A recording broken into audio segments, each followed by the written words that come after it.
Welcome to రాజనీతి. నిజామాబాద్లో ఈరోజు జరిగిన ఎన్కౌంటర్లో రియాజ్ అని ఒక రౌడీ షీటర్ హతమయ్యాడు. ఇతని మీద 40కి పైగా కేసులు ఉన్నాయి. కరుడుగట్టిన రౌడీ షీటర్ అని పోలీసులు చెప్తున్నారు. మొన్న 18వ తారీఖు రాత్రి ఇతను పోలీసులు అదుపులోకి తీసుకున్నారు. అదుపులోకి తీసుకొని బైక్ మీద ఒక కానిస్టేబుల్ స్టేషన్కి తీసుకెళ్తున్నప్పుడు ఆ కానిస్టేబుల్ పేరు ప్రమోద్. అతని మీద ఈ రౌడీ షీటర్ కత్తితో దాడి చేశాడు. ఛాతీలో పొడిచి పరారయ్యాడు. కానిస్టేబుల్ని ఆసుపత్రిలో చేర్చారు. వెంటనే ఆసుపత్రిలో చికిత్స పొందుతూ కానిస్టేబుల్ మరణించాడు. అయితే ఆ తర్వాత రోజే రియాజ్ని పోలీసులు పట్టుకున్నారు. ఇతను పరారైపోయి ఆ తర్వాత రోజు ఇంకో యువకుడిని కొడితే ఇద్దరు కొట్టుకున్నారు. ఆ సందర్భంలో మొత్తానికి పోలీసులకు దొరికిపోయాడు. దొరికిపోయిన తర్వాత ఇతనికి చిన్న దెబ్బలు తగిలితే నిజామాబాద్ ప్రభుత్వ ఆసుపత్రిలో చికిత్స కోసం చేర్చారు. ఆ ఆసుపత్రిలో బాత్రూమ్కి వెళ్ళిన సందర్భంలో అక్కడున్న కాపలాకు ఉంటారు కదా కానిస్టేబుల్, ఏఆర్ కానిస్టేబుల్ మీద దాడి చేసి అతను గన్ లాక్కొని పారిపోయే ప్రయత్నం చేసినప్పుడు మిగతా పోలీసులు స్పందించి ఇతన్ని కాల్చి చంపారని తెలంగాణ డీజీపీ తెలిపారు. గతంలో కూడా తెలంగాణలో ఒక ఎన్కౌంటర్ జరిగింది. శంషాబాద్ దగ్గర ఒక వెటర్నరీ డాక్టర్ అమ్మాయి మీద అత్యాచారం చేసి చంపేసి తీసుకెళ్ళి ఎక్కడో పడేశారు. దానికి కారకులైన నలుగురిని కూడా పోలీసులు ఎన్కౌంటర్ చేశారు. ఆ సందర్భంలో పోలీసులు ఇప్పటికీ ఆ కేసు విచారణలో తిరుగుతున్నారు. కానీ దానికి కారకులైన వాళ్ళు సజ్జనార్తో సహా. కానీ ప్రజలు ఆ సంఘటనని సమర్థించారు, ఆ ఎన్కౌంటర్ని సమర్థించారు. ఎక్కువ మంది, మెజారిటీ ప్రజలు. ఎన్కౌంటర్లు జరిగిన ప్రతిసారి దీని మీద చర్చ జరుగుతూ ఉంటుంది.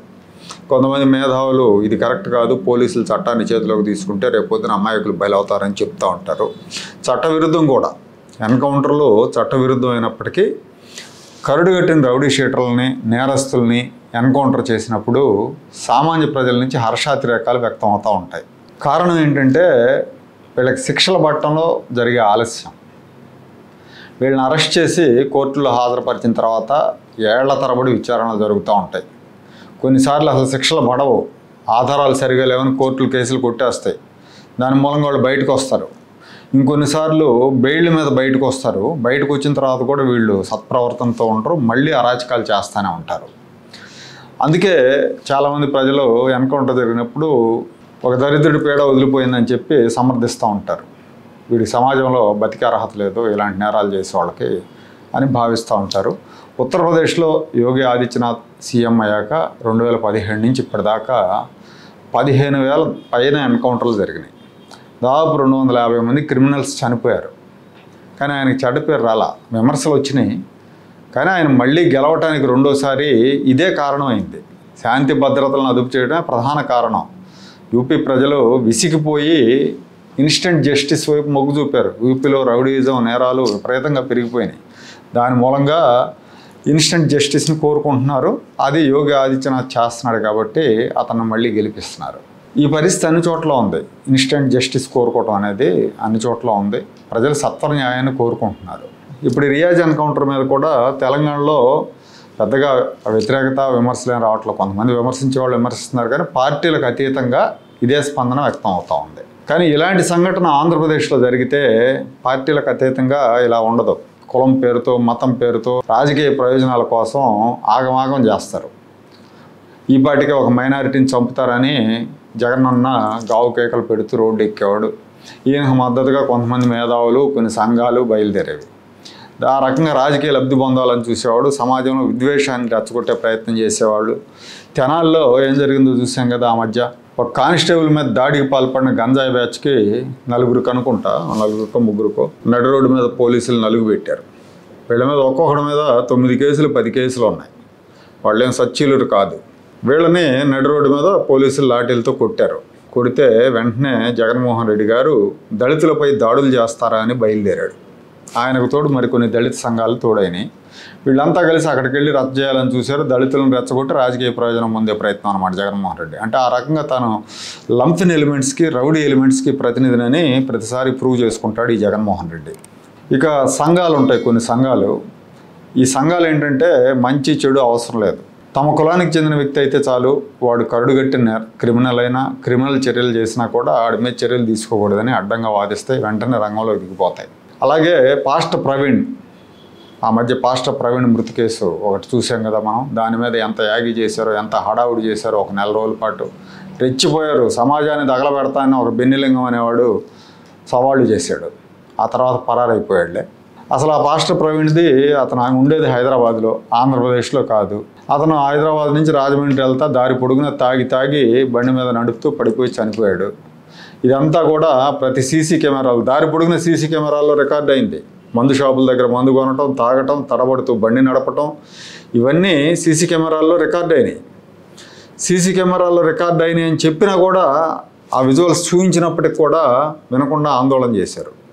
కాకపోతే మెజారిటీ ప్రజలు అప్పటికి తెలుసుకున్నారు. ఈ సీసీ కెమెరా ఫుటేజ్ లేకపోతే జనం రెచ్చిపోయేవాళ్ళు, క్రిస్టియన్స్ అందరినీ రెచ్చగొట్టేవాళ్ళు. రికార్డ్ అయింది అన్ని చోట్ల, తెలంగాణలో రికార్డ్ అయినవి, ఆంధ్రాలో రికార్డ్ అయిన విజువల్స్ అన్నీ వచ్చాయి కాబట్టి సరిపోయింది. కానీ లేదంటే ఈ హర్ష కుమార్ లాంటి ఉన్మాదులు రాష్ట్రాన్ని రావణ కాష్టం చేసి ఉండేవాళ్ళు. అలాగే అదే తూర్పుగోదావరి జిల్లాలో కాపు రిజర్వేషన్ల కోసం సభ పెట్టినప్పుడు వందల మంది ప్రయాణికులను రైలును తగలబెట్టిన చరిత్ర ఉంది ఆంధ్రప్రదేశ్ రాష్ట్రంలో. ఆ రోజున రిజర్వేషన్ ఉద్యమకారుల ముసుగులో రైలు తగలబెట్టేశారు. ఇక కందుకూరు నియోజకవర్గంలో ఇటీవల జరిగింది. వ్యక్తిగత కక్షలతో ఒక కమ్మ వ్యక్తి కాపు వేయకుండా చంపాడు. దానికి కూడా కులం రంగు పొలిమే ప్రయత్నం చేశారు. కాపు నేతలు అని చెప్పుకునే కొన్ని లంపెన్ ఎలిమెంట్స్ రెచ్చగొట్టే ప్రయత్నం చేశాయి. చివరికి జనసేన అధినేత పవన్ కళ్యాణ్ స్పందించలేదని ఆయన కూడా విమర్శించారు. వీళ్ళు ఏం చేస్తున్నావు నువ్వు అన్నట్టుగా మాట్లాడారు. ఏం చేయడానికి ఆయనేమి కులనాయకుడు కాదు కదా, ఆయన అన్ని వర్గాలకి నాయకుడు, ఆయన డిప్యూటీ సీఎం రాష్ట్రానికి. కానీ వీళ్ళు మాత్రం ఆయన జవాబు చెప్పలేదు, ఆయన మాట్లాడలేదు అని ఆయన మీద కూడా రెచ్చిపోయారు. వైసీపీ ప్రోద్బలంతోనే కులాల మధ్య చిచ్చు పెట్టే ప్రయత్నం చేశారు. చివరికి చనిపోయిన అతని భార్య ఇందులో కులాల ప్రమేయం లేదని కూడా ఆవిడ కూడా చెప్పింది. విచిత్రం ఏంటంటే మీడియాలో, సోషల్ మీడియాలో వీళ్ళు మాట్లాడటమే కానీ ఆ ప్రాంతంలో రెండు కులాల వాళ్ళు ఎవరు కూడా దీని మీద స్పందించలే. కందుకూరులో కానీ, ఒంగోలులో కానీ, కావలి, నెల్లూరులో కానీ. ఒక 2-3 మీడియా సంస్థలు మాత్రం వారం రోజులుగా ఇదే ప్రధానమైన అంశం అన్నట్టుగా కుల గొడవలు రెచ్చగొట్టే ప్రయత్నం చేసినాయి. కానీ రెండు కులాలకు సంబంధించిన మెజారిటీ ప్రజలు కూడా సంయమనంతో వ్యవహరించడంతో వీళ్ళ కుట్రలు ఫలించలేదు. ఎక్కడ ఏ ఘటన జరిగినా కానీ దాని వెనక కులాలు చూడటం కూడా ఇక్కడ అలవాటు అయిపోయింది.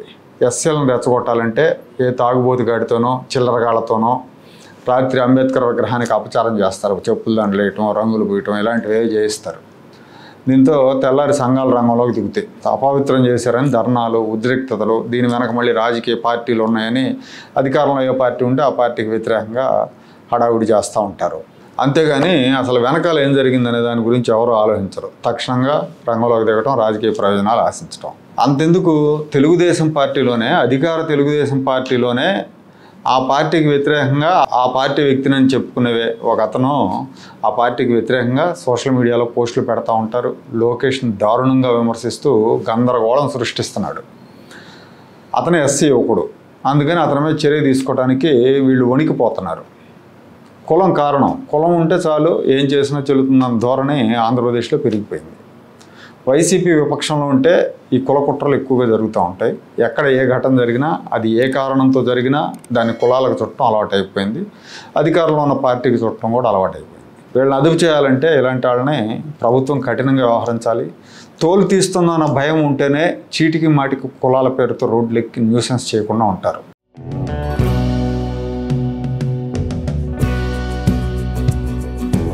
Like, share and subscribe to Rajaniti channel.